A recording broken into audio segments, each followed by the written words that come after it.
کابل زلمو لوبډلې د کابل غوره لیګ دویم پړاو اتلولي وګټله.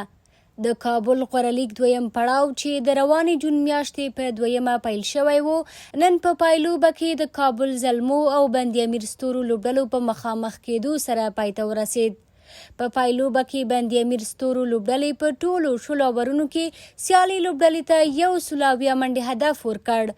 د بند امیر لپاره هارون خان 55، اقدام الحق 25 او عرفان صفي 24 ډېرې منډې وکړې.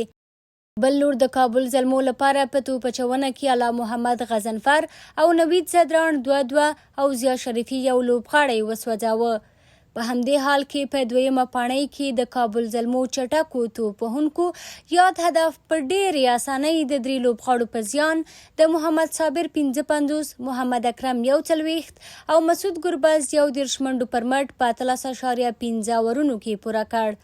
کابل زلمو لوبډلې د کابل غوره لیګ په دویم پړاو کې ښې لوبې وکړې او د خپلو هڅو په پایله کې اتلولي وګټله. بل لور د دغو سیالیو د لیدلو لپاره په زیاته کچه مینوال او نندارچیان هم راتلل او د نړیوال جام د لوبو پر ځای له نږدې د کابل غوره لیګ سیالیو په لیدو خپله مینه ماتوله.